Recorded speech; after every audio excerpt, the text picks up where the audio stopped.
Well, hey everybody, it's Wednesday. It's July 6th, 2022. We took on the professor yesterday, the MLB algorithm. We only won 40% of our games. The professor won 53% of his games. And I got to admit, he gets the Athletics and an underdog line beating Toronto, and he knocks off the Yankees with picking the Pirates. Ladies and gentlemen, Professor Sides beat the algorithm yesterday, and he deserves credit for doing that. Yeah, all right. So we will say, you know what, Professor, will you be my buddy? If you're gonna do that, then by all means, I would have to say I have to offer my friendship because not many people beat the algorithm. Yeah, they're gonna start this from the beginning. So I like to do work to music sometimes. I don't care if I don't get ad revenue or whatever from the video. Let's do it. Let's talk about Wednesday. If I alarmed you, I don't mean to bother you. I just wanna get you to pause and slow your walk so maybe we can talk and I can try to charm you. Just trying to find out who you are. I don't mean to come off like a telemarketer. I ain't no hood, no crook, no robber. I just wanna part of your heart. So today, and maybe I can call you up sometimes, and maybe I can take you out. Let's look at what Professor says today. Arrange those digits, Professor. I'm talking about a new friendship. Only two apex. Just two. Just the two of us. All right, Cardinals and Marlins.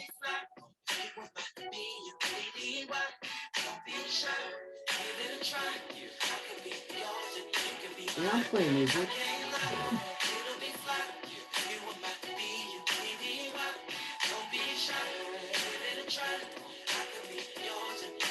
What heck does the algorithm say? If I come off disrespectful, my convo is a little bit too sexual, but damn, it's incredible. Be more flexible, cause the context. Oh, they're not even favorites. Wow. Wait, let me explain it. A buddy is an equal beneficial arrangement. A buddy is a buddy that don't be complaining with his or her buddy ain't the buddy that sometimes. And maybe I can call you up. And maybe I can take you out sometimes. So let's exchange digits and later arrange digits. You don't have to arrange digits. It's a different type of commitment. We're talking about a new friendship. Someone I can depend on if you down no matter what. Let me know if you're waiting for us. Okay, these are formulas here. So you just then paste this stuff in here for those who care. You have to do this.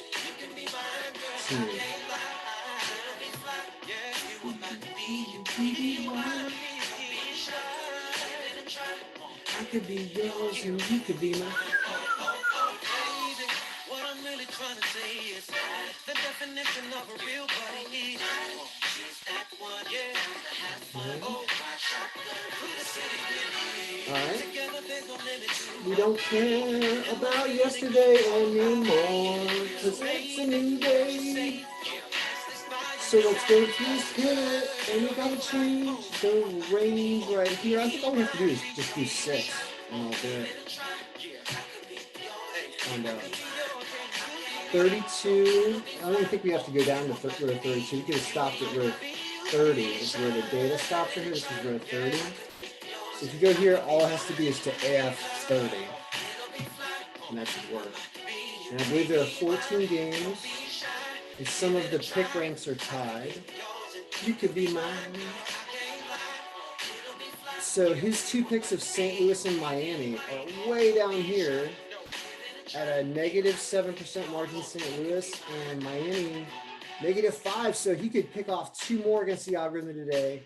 So Professor Sides, with your 2 apex going against the algorithm, my goodness, you could be my buddy if you hit those again. So I do like listening to music. It's how I think. So, and it helps. Like, you know, what Einstein used to like play the violin. Well, he would theorize, you know, how fast light is actually moving through time, or whatever the heck he was thinking about. E = mc². You got to have some music going sometimes. So I love old school rap too. All right. Anyway, Cardinals and Marlins. as A picks. Unbelievable. All right, we're gonna look at the B's too, because he only did two. Cubs, Mets, Phillies, Dodgers -1.5, Tigers. A's, is that Tampa? Is that against Toronto again? Houston comes back to win crazily against Kansas City yesterday. Baltimore wins a crazy 10-9 game.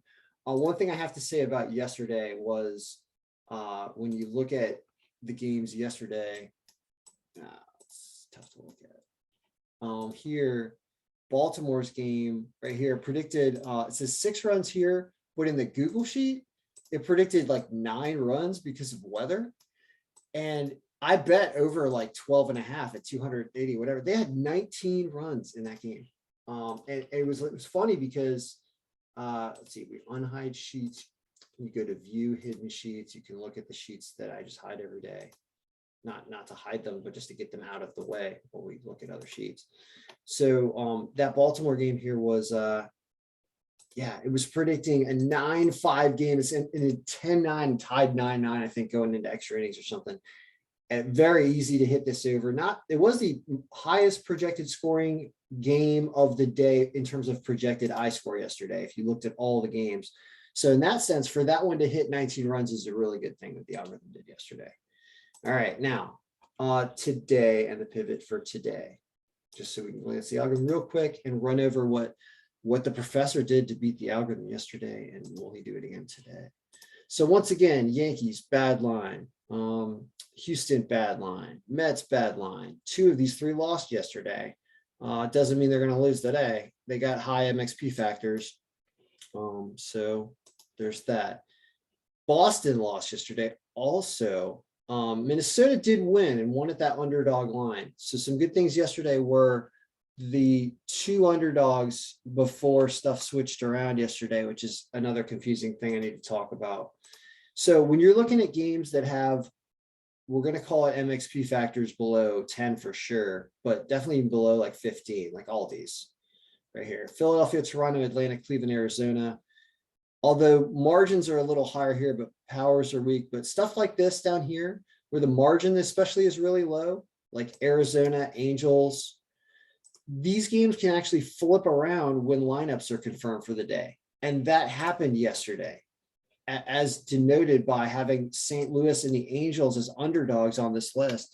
Because if you watch the video I did yesterday, then you would have seen that we had Miami favorite, and I believe even Atlanta favorite, I think, in the video yesterday as well. So it flips around after lineups. And it's sad that it does that. It shows these as a loss, because if you bet on the information from the video, you won. I bet on Miami and won, even though it disagrees with that now. So it made me want to work on our lineup factor distributions, because I feel like that's what's causing the problem, because I'm seeing exorbitantly red and low numbers for teams that scored a bunch of runs yesterday, like Detroit.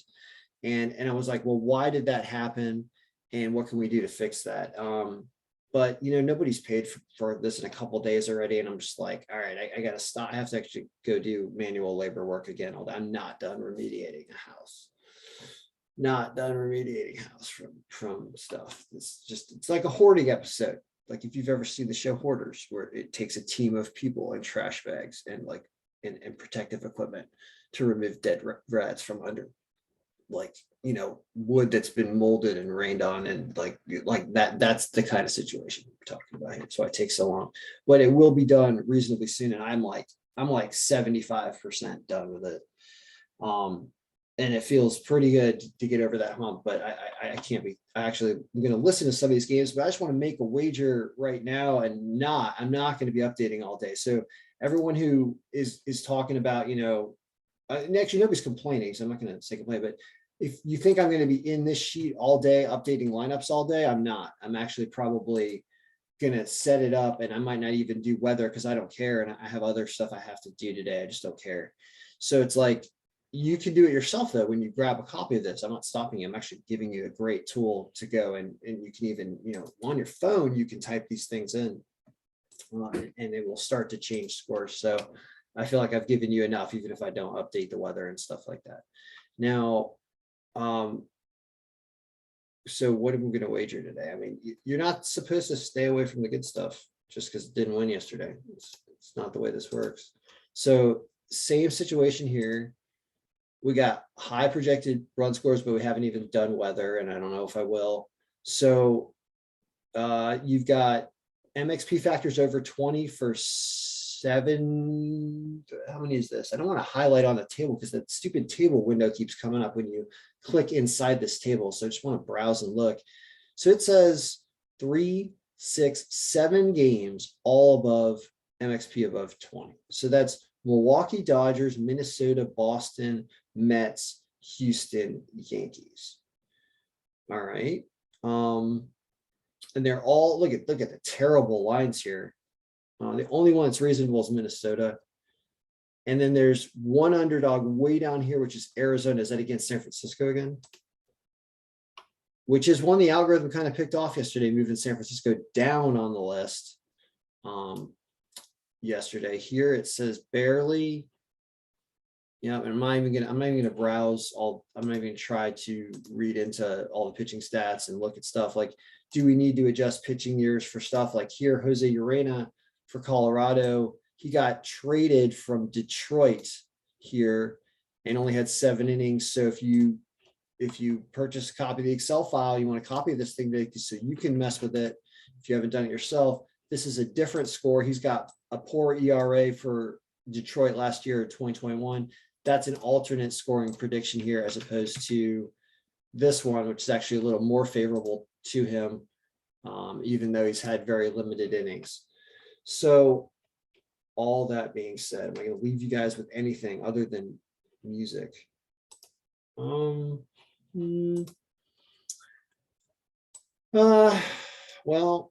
it looks like a tough board day, honestly. Sometimes you can want to mess with over-unders instead. I know that was beneficial in the Baltimore game yesterday, but if you're just going to take 17, I'm staying away from Cleveland. Cleveland losing again yesterday.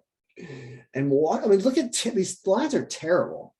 Makes me want to flip this over and just bet a bunch of underdogs today. What does the professor say again? Because we're still going up against the professor here. Professor said, yeah, these two, which it doesn't agree with. Cubs, we have Milwaukee. Mets, we have Phillies. I can't remember if it has St. Louis. San Francisco, we have Arizona, right? Dodgers, we have a -1.5. Detroit, we have Cleveland. I like his Detroit better. White Sox, we have Minnesota. Athletics, we have probably Toronto, right? And then Orioles, we might agree on. Tampa, I think he's almost got the exact opposite of a lot of stuff. Not Houston. Houston we have. And then he's got the Pirates. Is that against the Yankees again? Oh my God. Why are you doing? I got to talk to this guy. Why are you doing that? How can you do that? How is that possible? Because they win this game more than 1 out of every 3 times or whatever you need to make money on a +203. I understand that betting logic, but I want to know, does he really think that they're going to win the game somehow also? That's what I want to know. Because you hit it yesterday and knocked off the #1 pick. If you do it again, because I've seen these big teams lose, like, didn't Pittsburgh go in and like sweep the Dodgers too? Like, Pittsburgh's done some amazing stuff. So if he knows something we don't about why this is happening, please let me know, because I'd like to build it into the algorithm.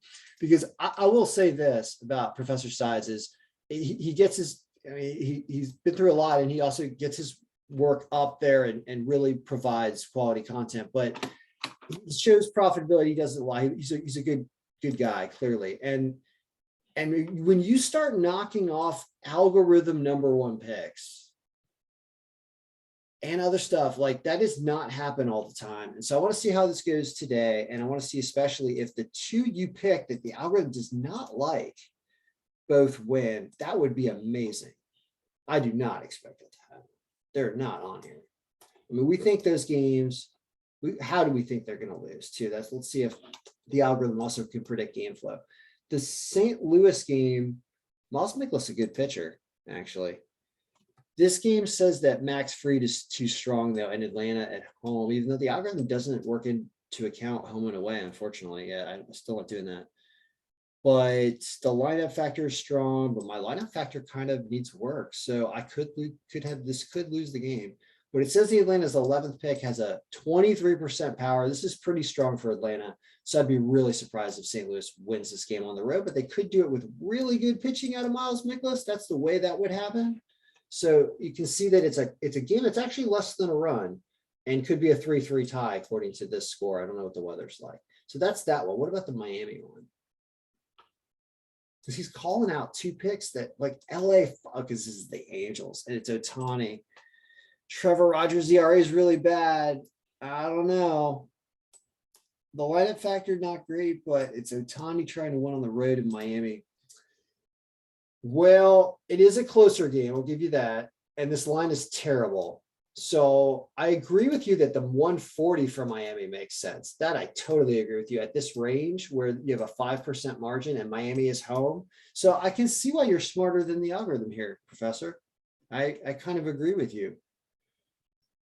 Miami's playing better, not that that should matter, but Trevor Rogers ERA. So, all right, well, we'll say this.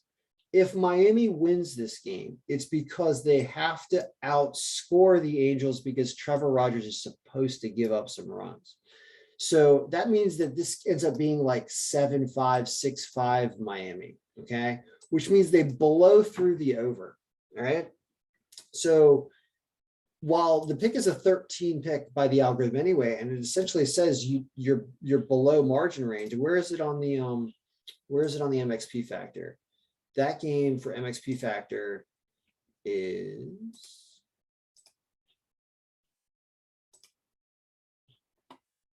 Angels is 13 and it's an MXP factor of 2. So it says do not bet the Angels as well. So it doesn't really disagree with the professor on which team to pick. It says don't play this game because that line is too bad for how far they are. And reason why you don't play that game is because, well, how does Miami win this game? And they win it by outscoring, get a higher scoring game and hitting Ohtani is what they have to do. And how long does Ohtani stay in the game? So seeing a ridiculous over under of 7 here with this ERA, that is a ridiculous number. That if anything, this tells me I'm betting an alternate over in this game, hoping Miami does what I just said and they get to like 11 runs, and I'll bet an over 10.5. I bet you the alternate over 10.5 on that game. And the professor just responded to something. What did he say? Hold on, he responded to my comment. He said, the Jays, I had no idea they shouldn't have. I'll bet long-term probabilities. Yep, a man of the numbers. Exactly right. That's why I was asking how he knew that the Jays were going to lose to Oakland. He's like, well, generally they wouldn't, but the odds said that you should do Oakland in that situation. He's right. That panned out that time. I used to structure the algorithm here to, instead of do who was supposed to win by the game, it was who to bet by, which is the most favorable line based on the percentage of outcome. I tried that. It created really choppy results up top, and I didn't like that. I wanted to instead look at the line after it shows you how much better one team is supposed to be than the other, because as less of a I'm less of a good gambler and more of a try to predict outcome of gamer thing out of this, and like game flow stuff. That's how they end up working pretty well when they're judging what game flow might be and coming up with outcomes. So it's easier to program that because players are trying to win games. Teams are trying to win games. They're not trying to get to 7 runs most of the time. It's not like that. So it's weird betting over unders and stuff. But what I just said about this Miami game is, well, how does this happen? Because Trevor Rogers is probably going to give up some runs to the Angels, who have a decent hitting lineup sometimes, and his ERA is bad, and they're going to get more at bats. So how does Miami win this game if they do win? Because this line, according to the algorithm, is not bettable for a 13th pick of the day. They win by outscoring. So you can either try taking Miami to win, or you can do a much more fun and better paying bet, which I was going to just look up on my phone at what the price of that is before I finish the video to show you how ridiculous this is what'll happen. It says LA gets to 5. So Miami's got to get to 6 to beat that.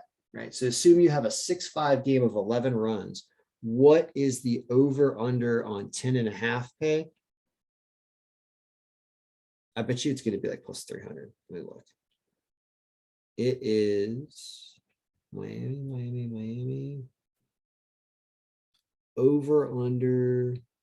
And by the way, it says take the over 7 in that situation as just the regular bet. Alternate total runs. Over 10.5 is plus 390. Plus 3, that is almost 4-1. If the outcome that you're looking for is Miami outscoring the Angels in a dome. I know it's a bigger stadium, but it's also a dome. They're not going to have weather issues, whatever. Some of these games are often lower scoring there, but Ohtani's got to get hit. If he doesn't get hit, it's got to be all Angels runs almost, and you'll lose that bet. But I think 1 out of every 4 times, obviously 1 out of every 4 times, Miami wins this game at home. Question is, do they do the runs that I say they do? And well, the algorithm says that if Miami does win the game, it's not 3-0 and having the Rangers or the Angels not score. It would be having the Miami outscore them. All right. So that's the kind of analysis you can do. I can talk forever and I'm not going to.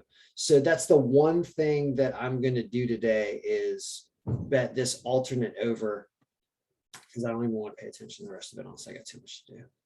But that sounds like fun, and good luck to the professor. We'll see how his picks do today, especially looking at that St. Louis game where the algorithm just straight up disagrees with that, right? Yeah, it does. It says Atlanta, right?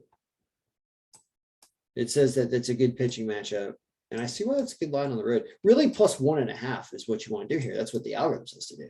So the algorithm says, actually, the algorithm says very explicitly that you don't do this, that you do the Cardinals plus 1.5 at like minus 125, because the algorithm agrees with that outcome where Atlanta wins a close one that goes 3-3 tie. Not that St. Louis accidentally wins this game barely by 1. That's not the way the algorithm thinks this goes, most likely. And so you can win with St. Louis plus 1.5. You can win with them losing the game by 1 late, like it thinks. And that line is going to be kind of reasonable because this is plus 145, which he has out as 160. So it seems like the line has even gotten worse. All right. Good luck, everybody. May all your picks be winning. And if you want me to do more work on this stuff instead of rushing through videos and doing work in videos and stuff, then just, subscribe, pay me for copies of this, put more money into it, and I will have the ability to spend more time on this as it will be more financially viable to do that. All right. So good luck, everybody. Yeah,